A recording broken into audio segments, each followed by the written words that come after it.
অন্তর্বর্তীকালীন সরকার সেই মতো অগ্রসর হবার প্রস্তুতি নিচ্ছে। প্রথম পর্যায়ে 6টি সংস্কার কমিশন গঠন করেছে। আমরা এই 6টি কমিশনের চেয়ারম্যানদের নিয়ে একটা জাতীয় কমিশন গঠন করার দিকে এগোচ্ছি। এর কাজ হবে সকলের সঙ্গে মতামত বিনিময় করে ঐক্যমত্য স্থাপন করা। আর আমি এই কমিশনের চেয়ারম্যান হিসেবে দায়িত্ব পালন করব। বাংলাদেশের গদি থেকে যাতে সরতে না হয় তার জন্য গোটা একটা প্ল্যান রেডি করে জনসমক্ষে জানালেন ইউনূস। মানে পরবর্তী সরকারে কে বসবে তার সমস্ত বিষয়ে তত্ত্বাবধান করবেন নাকি খোদ মোহাম্মদ ইউনূস। ভাবুন একবার, জাতির উদ্দেশ্যে ভাষণ দিতে গিয়ে ভারতের প্রতি বিদ্বেষের সুর শোনা গিয়েছে বাংলাদেশের অন্তর্বর্তীকালীন সরকারের প্রধান মোহাম্মদ ইউনূসের গলায়। তিনি জানান, নতুন ভোটার ছাড়াও যাদের ভোটার তালিকায় নাম থাকার কথা ছিল তারা ভোটার তালিকায় আছে কিনা তা নিশ্চিত করতে হবে। বিশেষ মনোযোগ দিয়ে ভুয়ো ভোটারদের তালিকা থেকে বের করে দিতে হবে। এর জন্য একটা ব্যবস্থা করতে হবে। 2025 সালের শেষ দিক থেকে 2026 সালের প্রথমের মধ্যে নির্বাচনের সময় নির্ধারণ করা যেতে পারে। অন্তর্বর্তীকালীন সরকার সেই মতো অগ্রসর হবার প্রস্তুতি নিচ্ছে। প্রথম পর্যায়ে 6টি সংস্কার কমিশন গঠন করেছে। আমরা এই 6টি কমিশনের চেয়ারম্যানদের নিয়ে একটা জাতীয় কমিশন গঠন করার দিকে এগোচ্ছি। এর কাজ হবে সকলের সঙ্গে মতামত বিনিময় করে ঐক্যমত স্থাপন করা। আর আমি এই কমিশনের চেয়ারম্যান হিসেবে দায়িত্ব পালন করব। কি বলছেন মোহাম্মদ ইউনূস, শুনুন। বিশেষ মনোযোগ দিয়ে ভুয়া ভোটারদেরকে তালিকা থেকে বের করে দিতে হবে। এবার আমরা প্রবাসী বাংলাদেশিদেরকে ভোট দেওয়া নিশ্চিত করতে চাই। অতীতে আমরা এই ব্যাপারে অনেকবার আশ্বাসের কথা শুনেছি। এই সরকারের আমলে এটা যেন প্রথমবারের মতো বাস্তবায়িত হয়, এটা আমরা নিশ্চিত করতে চাই। এর জন্য একটা নির্ভরযোগ্য ব্যবস্থা করতে হবে। সব কিছুই সমসাপেক্ষ ব্যাপার। মোটা দাগে বলা যায় 2025 সালের শেষ দিক থেকে 2026 সালের প্রথমার্ধের মধ্যে নির্বাচনের সময় নির্ধারণ করা যায়। প্রিয় দেশবাসী, যে কোনো সংস্কারের কাজে হাত দিতে গেলে রাজনৈতিক ঐকমত্যের প্রয়োজন।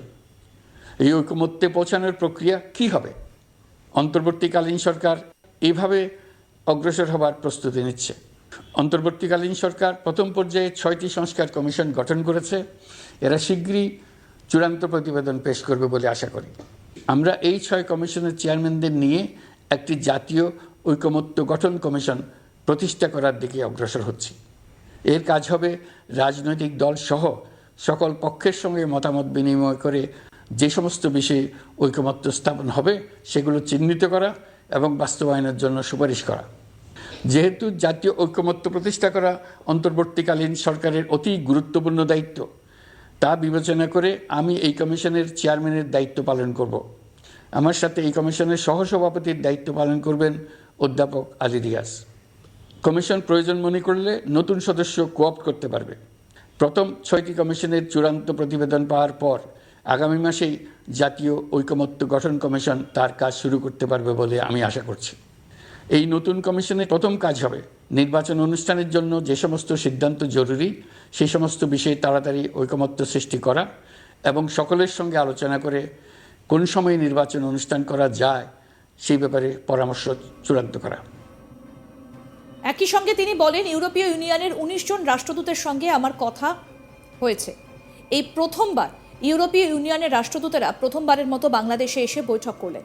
এই দেশগুলোর বেশিরভাগ দূতাবাস দিল্লিতে। তারা অনেকেই আগে কখনো ঢাকায় আসেননি।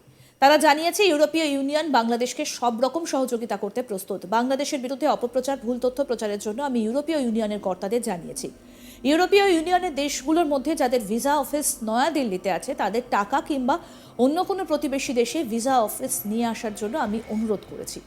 আমি বলেছি, ইউরোপের দেশগুলোতে ভর্তি হতে ভিসা নিয়ে বাংলাদেশি পড়ুয়াদের অনেক সমস্যার মধ্যে পড়তে হয়। আমি তাদের সহযোগিতা করার জন্য অনুরোধ করার জন্য বলেছি। গত 4 মাসে দেশে অর্থনৈতিক অবস্থার বিরাট পরিবর্তন হয়েছে। কোনো ব্যাংক বন্ধ করে দিতে হয়নি, দুর্বল ব্যাংকগুলোকে টিকিয়ে রাখা হয়েছে। কি বলছেন মোহাম্মদ ইউনূস, শুনবো। 19 জন রাষ্ট্রদূতের সঙ্গে আমার বৈঠক হয়েছে। এই প্রথমবারের মতো ইউরোপিয়ান ইউনিয়নের প্রায় সকল দেশের রাষ্ট্রদূতগণ একসঙ্গে ঢাকায় এসে সরকারের সঙ্গে বৈঠক করলেন। এই দেশগুলোর বেশিরভাগ দূতাবাস দিল্লিতে। তারা অনেকেই আগে কোনো দিন ঢাকায় আসেনও নি। এটি একটি ঐতিহাসিক ঘটনা। একত্রে ঢাকায় আসলেন শুধু এই বার্তা দেওয়ার জন্য যে ইউরোপীয় ইউনিয়ন বাংলাদেশকে সর্বোচ্চ সমর্থন ও সহযোগিতা দেওয়ার জন্য প্রস্তুত। অন্তর্বর্তীকালীন সরকারের সংস্কার উদ্যোগ এবং গণতান্ত্রিক পদ্ধতিতে নির্বাচনের প্রক্রিয়ার কথা আমি তাদেরকে জানিয়েছি। সেটিতে তারা পূর্ণ সমর্থন জানিয়েছেন এবং সরকারকে সর্বোচ্চ সহযোগিতা করবেন বলে জানিয়েছেন। বাংলাদেশের বিরুদ্ধে অপপ্রচার এবং ভুল তথ্য প্রচারের বিষয়েও আমি ইউরোপীয় ইউনিয়নের কূটনীতিকদের জানিয়েছি।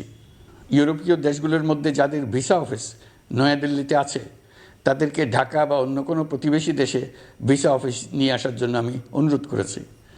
আমি বলেছি, ইউরোপীয় দেশগুলোর বিশ্ববিদ্যালয়ে ভর্তির জন্য অনেক বাংলাদেশি শিক্ষার্থীর ভিসা পেতে সমস্যা হয়। তারা যদি ভিসা সেন্টার ঢাকায় নিয়ে আসেন তাহলে আমাদের ছেলে মেয়েদের ভোগান্তি কমে যাবে। এছাড়া অর্থনৈতিক ও সামাজিক ক্ষেত্রে তাদের সহযোগিতার মাত্রা বাড়ানোর বিষয়ে আমি আলাপ করেছি। বিশ্বব্যাংক সহ অন্যান্য সকল দাতা প্রতিষ্ঠানসমূহের কাছে আমাদের অর্থনীতির ভবিষ্যৎ সম্বন্ধে আস্থা প্রতিষ্ঠিত করতে অন্তর্বর্তীকালীন সরকার সক্ষম হয়েছে। তারা নতুন উদ্যোগে এবং নতুন উৎসাহে আমাদের সঙ্গে নতুন আর্থিক সম্পর্ক গড়ে তুলতে এগিয়ে এসছে। অর্থনীতির সাফল্যের ব্যাপারে দেশে এবং বিদেশে আস্থার সৃষ্টি হয়েছে। অন্তর্বর্তী সরকার যখন দায়িত্ব গ্রহণ করে অর্থনীতি তখন ভেঙে পড়ার অবস্থায়। গত 4 মাসে এই অবস্থার বিরাট পরিবর্তন হয়েছে। ব্যাংকিং ব্যবস্থায় আস্থা এবং নিয়ম শৃঙ্খলা ফিরে আসছে। কোনো ব্যাংক বন্ধ করে দিতে হয়নি। ব্যাংক যত দুর্বলই হোক তাকে টিকিয়ে রাখার ব্যবস্থা করা হয়েছে। প্রথম দিকে আমানতকারীর টাকা উত্তোলনের ব্যাপারে বিধিনিষেধ আরোপ করা হয়েছিল, এখন সেটা তুলে দেওয়া হয়েছে। বাংলাদেশ ব্যাংক সকল ব্যাংককে আমানতকারীর আমানত ফেরত দেওয়ার জন্য নতুন টাকার সরবরাহ দিতে প্রস্তুত হয়েছে। আশা করি এতে ব্যাংকিং ব্যবস্থায় সকলের আস্থা ফিরে আসবে।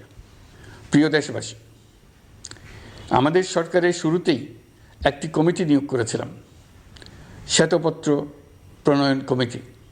এই কমিটির কাজ ছিল অভ্যুত্থানের পর অর্থনীতি কোন পরিস্থিতিতে যাত্রা শুরু করলো তার একটা দলিল রচনা করা। এতে কি পেলাম না তার একটা চিত্র তুলে ধরার দায়িত্ব দেওয়া হয়েছিল এই কমিটিকে। ডক্টর দেবপ্রিয়ের সভাপতিত্বে গঠিত 12 সদস্যের শ্বেতপত্র প্রণয়ন কমিটি নির্ধারিত সময়ে এই কঠিন কাজ সম্পন্ন করে আমাদের কাছে 400 পৃষ্ঠার একটা বিস্তারিত রিপোর্ট পেশ করেছে। রিপোর্ট পড়ে দেশের মানুষ হতভম্ব হয়ে গেছে। দেশে বিদেশে অনেক প্রতিষ্ঠান ও ব্যক্তি গভীর আগ্রহ নিয়ে এই রিপোর্টটি সংগ্রহ করছে। দেশের মধ্যে পত্রপত্রিকা, সেমিনার, আলোচনা সভা, টেলিভিশনে এই নিয়ে প্রচুর আলোচনা হচ্ছে। ফ্যাসিবাদী সরকার দেশের অর্থনীতিকে ভেঙে দিয়ে গেছে এটা সবাই বুঝতে পারছিল, কিন্তু অর্থনীতিকে কি পরিমাণ ধ্বংসস্তূপে পরিণত করে দিয়ে গেছে তার পরিমাপ সম্বন্ধে কোনো ধারণা করতে পারছিল না। আরও আপডেট পেতে দেখতে থাকুন আজ তাক বাংলা, সাবস্ক্রাইব করুন।